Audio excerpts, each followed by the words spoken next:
Chief ജസ്റ്റിസിന് നേരെ shoe എറിഞ്ഞ കേസിൽ അഭിഭാഷകൻ രാകേഷ് കിഷോറിനെതിരെ കോടതിയലക്ഷ്യ നടപടിയെടുക്കും. നടപടിക്ക് അറ്റോർണി ജനറൽ അനുമതി നൽകി. സുപ്രീംകോടതി ബാർ അസോസിയേഷന്റെ അപേക്ഷയിലാണ് നടപടി.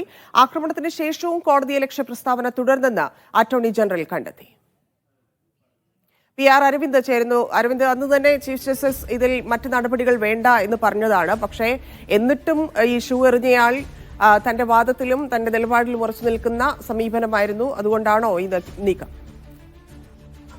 തീർച്ചയായിട്ടും തെറ്റി. അങ്ങനെ തന്നെയാണ്. ആക്രമണത്തിന് ശേഷവും ഇത്തരത്തിലുള്ള കോടതിയലക്ഷ്യ പ്രസ്താവനകൾ ഈ രാകേഷ് കിഷോറിന്റെ ഭാഗത്തുനിന്ന് ഉണ്ടായിരുന്നു. ഇതിന് പിന്നാലെയാണ് ഇപ്പോൾ കോടതിയലക്ഷ്യ നടപടിക്ക് ഇപ്പോൾ അറ്റോർണി ജനറൽ അനുമതി നൽകിയിരിക്കുന്നത്. സുപ്രീംകോടതി ബാർ അസോസിയേഷന്റെ അപേക്ഷയിലാണ് നടപടി.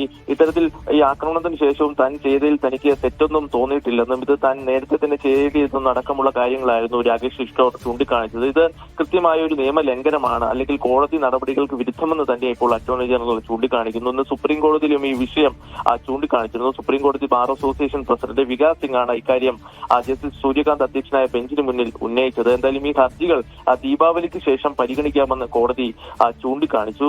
കോടതിയലക്ഷ്യ നടപടി ഇക്കാര്യത്തിൽ പറ്റില്ല എന്നതായിരുന്നു സുപ്രീം കോടതി ബാർ അസോസിയേഷൻ പ്രസിഡന്റ് വ്യക്തമാക്കിയത്.